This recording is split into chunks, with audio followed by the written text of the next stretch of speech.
Здравейте, приятели! Криптопазарите в момента минават през много динамични дни. Речите на Пауъл, очакванията за лихвите на ФЕД, изказванията на Тръмп. Всичко това доведе до силни колебания както при биткоин, така и при ауткоините.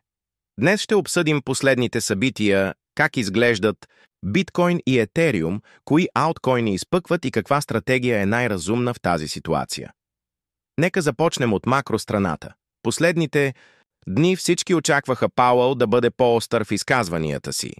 Заради това пазарите изпитаха натиск за продажби, но вместо това Пауъл беше доста по-умерен и това отново увеличи очакванията за намаляване на лихвите. В момента шансът ФЕД да свали лихвите през септември се оценява на 91%. В същото време при технологичните акции се наблюдава спад. Според доклад на MIT, 95% от компаниите не са получили очакваните ползи от изкуствения интелект. Това отново извади на преден план темата за AI балона. Ако погледнем биткоин, след речта на Пауъл, той скочи рязко нагоре, но после влезе в корекция. Ключовата зона за подкрепа сега е 111 800, 112 800. Ако се пробие надолу, можем да видим спад дори към 104 000.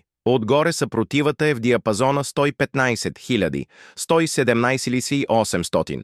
Ако бъде преодоляна, има шанс цената да мине над 120 000. Накратко, биткоин е в решаващ момент. Етериум изглежда много по-силен от биткоин.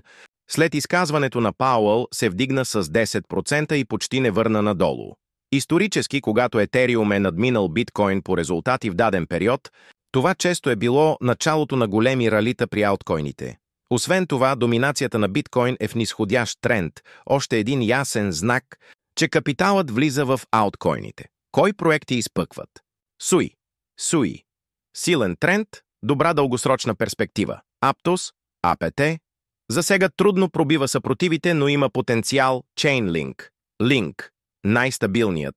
В окошницата донесе 60-70% печалба. H-Bar, Red, Pengo, Hype и краткосрочни формации, Pulum, реални активи, RWA, близост до САЩ, добра дългосрочна опция. Как да действаме в такъв пазар? Според мен вече сме в бичи сезон и дори сме някъде в средата му. До края на годината дори се говорят нива за биткоин от 140-150 000 долара. Основни принципи. Купувай при спадове, действай постепенно. Следи внимателно графиците и вестинг календарите. Избягвай висок ливарич. Рискът е огромен. При ауткоините най-много печелят тези, които влизат рано. А за тези, които закъсняват, най-важното е търпението. В обобщение, да, може да има краткосрочни корекции, но силата на етериум, спадът в доминацията на биткоин и потокът към ауткоините ясно показват, че по-големите движения тепърва предстоят.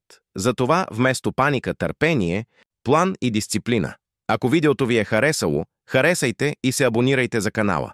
Пожелавам ви успешни сделки и хубави дни!